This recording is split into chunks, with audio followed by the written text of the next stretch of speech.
Hey there guys, what's going on? It's Talking Flicks here.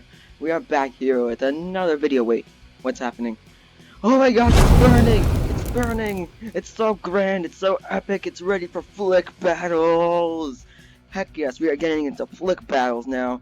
And we are here with little me, little Evan. He is joining us. He is joining the brawl. He is ready to brawl. He is ready to fight in this epic flick battle here. We are getting into a flick battle, guys, and we are gonna make it epic. So don't you be worried about that, because we will absolutely have the scale in play here. So the movies are going up against each other are Iron Man versus Iron Man 2. So let's get these two in the battle. I know we've done these before, but we're doing it again because wait, what's happening? What? Whoa!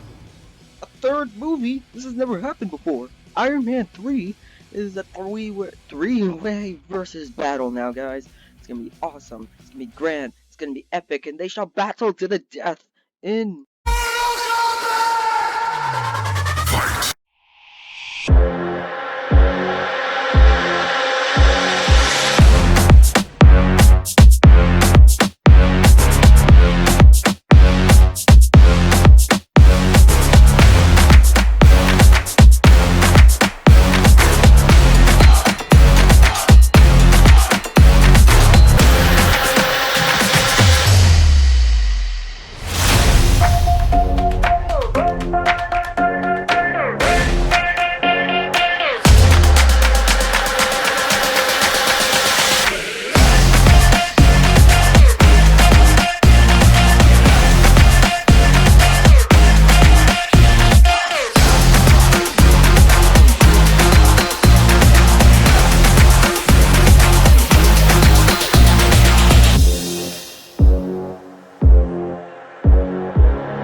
Now that we are back from that epic video, let us get into the meat of this video. Let us get into the flick battle. And our first category will be the characters. So let's get started discussing each characters. And by characters, I mean pretty much the hero. So in Iron Man 1, you have an entire set of awesome characters. Tony Stark's amazing, Pepper's great, Rhodey's really good. I love all the characters in Iron Man 1. All the acting is phenomenal, and just love it. So Iron Man 1 did very well there.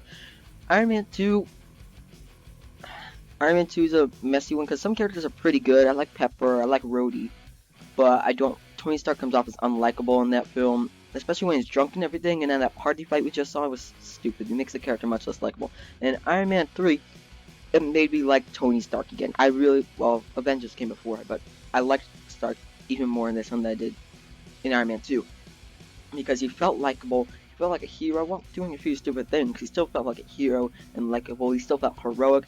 All the other side characters were great. There were maybe a few things I wasn't crazy about. Like I wish maybe there was a bit more Iron Man in Iron Man 3 because it feels like it's mainly Tony Stark's movie, which I don't mind because we get plenty of other Iron Man, but maybe just a little bit more Iron Man would have been nice to include in there.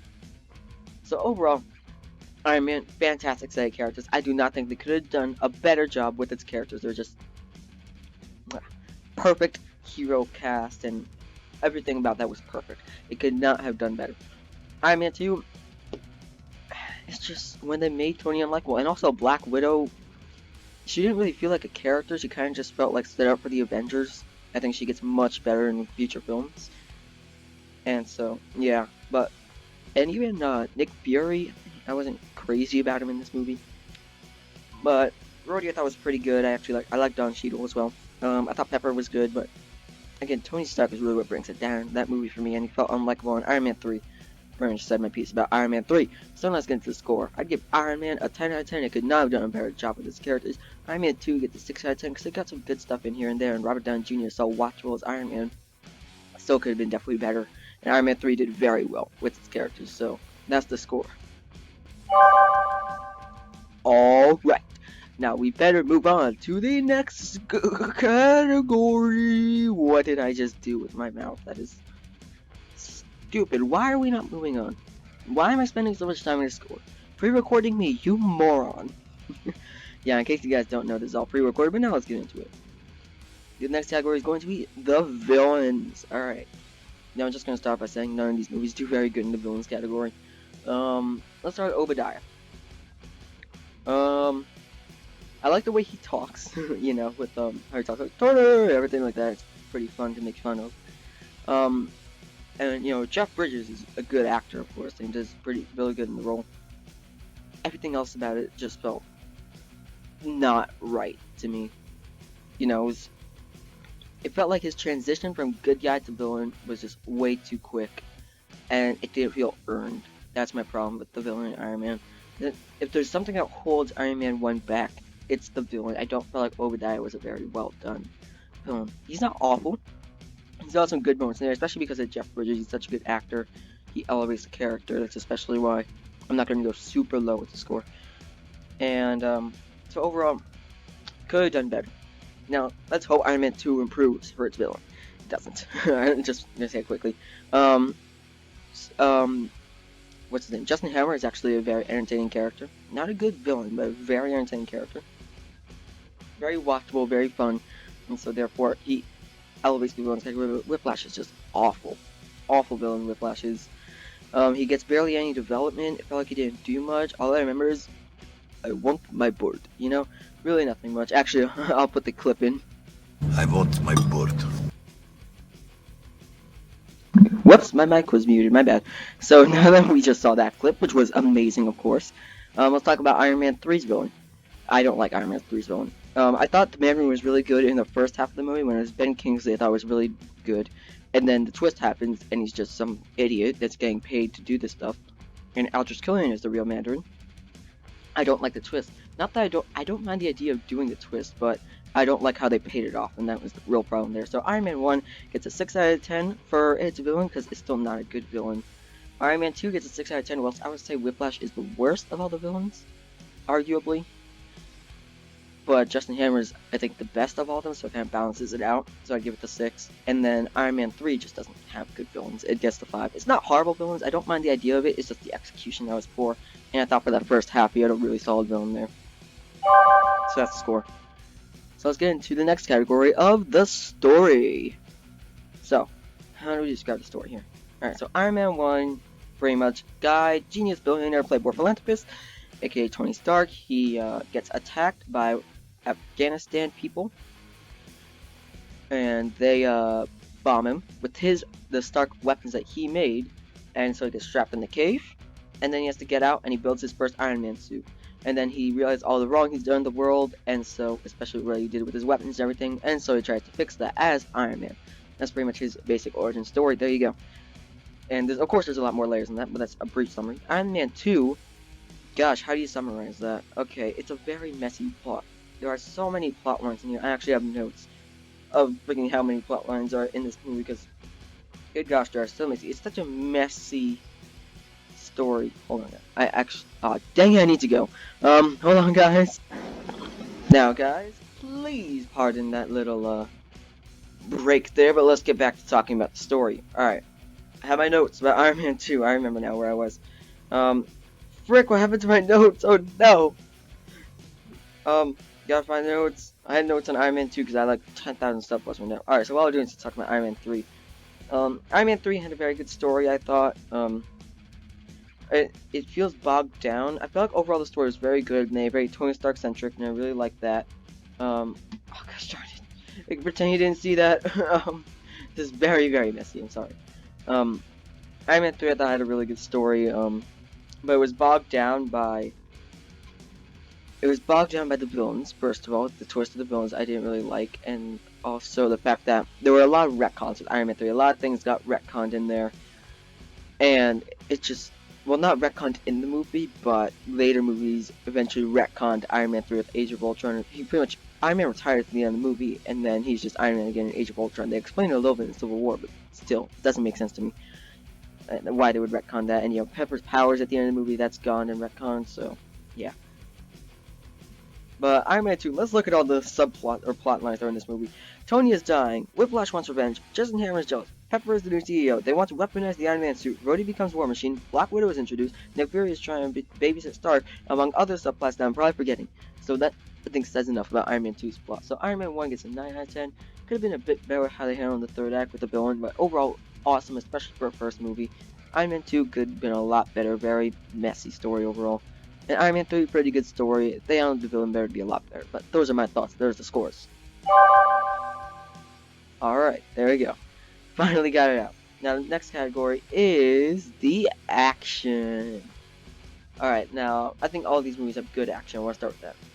Iron Man 1, it's all very good action. It's all awesome action up till the climax, which is, it's good action. Especially, that scene right there is awesome. But the climax of Iron Man 1 is good action, but it's not great action. So in comparison, it just feels like it ends on a bit of a dud, because that action sequence doesn't feel as satisfying as other earlier action sequences, especially when he breaks out of that cave, or when he goes back to Afghanistan to get revenge and everything. And then that last one kind of ends on a dud. Iron Man 2 is pretty much the polar opposite, where it has meteor action scenes in the beginning and then an awesome finale. So there are 3 action scenes in the movie. The first one is on the racetrack, which is pretty cool, but it feels short and underwhelming by the end. I will say, if it was just a side action scene, which it is, but it's the second best action scene in the film, because the second action sequence is in the party scene, which is stupid, and it makes well, I guess I can get where they're going for, and they're kind of dive into the alcoholism, but because there are so many plot lines in the movie, it didn't feel like it got time to breathe and time to dive into that subplot.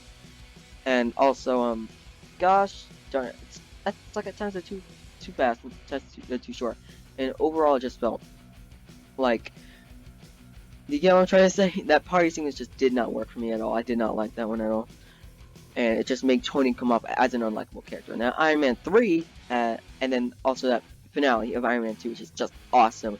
Iron Man and Whiplash beating up a bunch of robots is so much fun, and Iron Man 3 has really great action all throughout. Awesome action sequences. They're not top level, but they're very, very great. And for this movie, what they're going for, I thought they did very good. Well, I thought they were awesome with the action scenes. I thought that final battle was super fun, and the music just amplified it.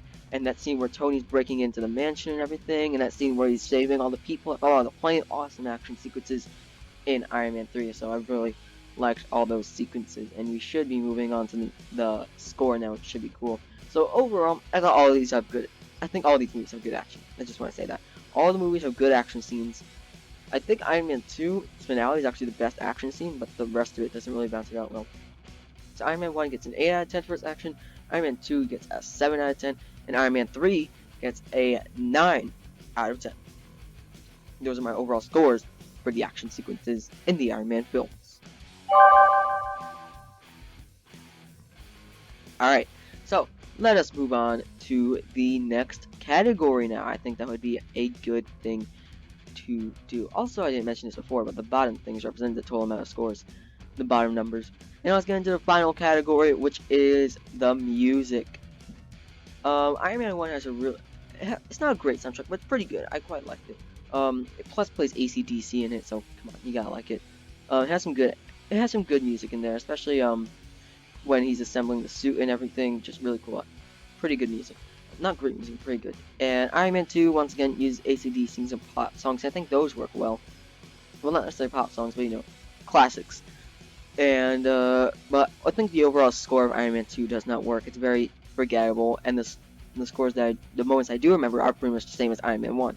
So it's pretty much a less good version of the score of Iron Man 1, and that's what Iron Man 2 is. So it just feels a move in that situation. And Iron Man 3 has a not a great score, but good, especially at the end, and it plays Christmas music like Jingle Bells in there, which is cool because the movie takes place at Christmas, so I forgot to say that in the story area. But the final action scene has some good music in there, and overall it's a good soundtrack. Not great, but good. So I'll give Iron Man 1 a 7 out of 10, Iron Man 2 gets a 5 out of 10, and Iron Man 3 gets a 7 out of 10. And those are the final scores for each of those films. Now, it's time we discuss the winner, and the winner is in fact Iron Man 1.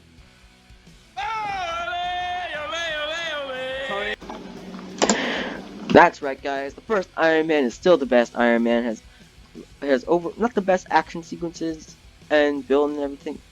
Actually, he might have the best villain. I don't know. But overall, Iron Man 1 deserves to be the winner. It started the MCU. It deserves to be special, and it is. It has great action sequences. What really makes the movie so good is Iron Man himself, Tony Stark. He's what makes the movie so great. He makes all of these movies great, but especially that first Iron Man film. So I give it 93%. I think it's an awesome movie. Absolutely love the first Iron Man. And, you know, it's not getting talked about as much a bit lately. Well, actually, no, it still gets a lot of treatment. Yeah, it's definitely still a top 10 MCU film to me. Iron Man 2, I know I ragged on a lot. I give it a 64% alright, because at the end of the day, Robert Downey Jr. is just so good as Tony Stark that the movie, I can just watch the movie, it's entertaining to me. Whilst it does drag a little bit in the second half, it's still watchable to me, just because of Tony Stark, you know? So, that's why it gets the 64% alright, because no matter what to me, it still has good entertainment value, or decent enough entertainment value. However, when you have other Iron Man movies that are better, the movie feels, and it's not a spoiler saying Iron Man 3 is better, because you saw the final scores. And Iron Man 3 is really underrated. I give it an 83%. I think it's a great film. Iron Man 3 is super underrated. So many people are hate on Iron Man 3, unless you're a diehard Mandarin fan or love the Mandarin's character. I don't understand why people don't like this movie. I think the score is really good. How to handle the characters is all great. The action is all really good. The story is intriguing, and it's much more. It feels like a more personal story for Tony Stark than compared to Iron Man 2. Well, really, all these movies are more personal for Tony Stark, but this one feels like you get to know Tony Stark more because he's put in the forefront, not Iron Man. Unlike in Iron Man 2, and Iron Man, that's the origin story. This feels like the advancement or the true continuation of Iron Man, not just Iron Man, but also the Avengers. And I really love Iron Man 3. So there you go. Those are my thoughts on the Iron Man movies. That's the versus video. As you can see, there's the ranking of the three of them pretty much, if you were wondering. And so 3 Iron Man 2, number 2 is Iron Man 3, number 1 is Iron Man 1. So there you go, guys. Hope you guys enjoyed the video. Please do like the video, help out a lot. Tell me your thoughts on the Iron Man movies. Tell me which one's your favorite, least favorite, middle, all that stuff. Thanks for watching, and I'll catch you next time. Bye bye.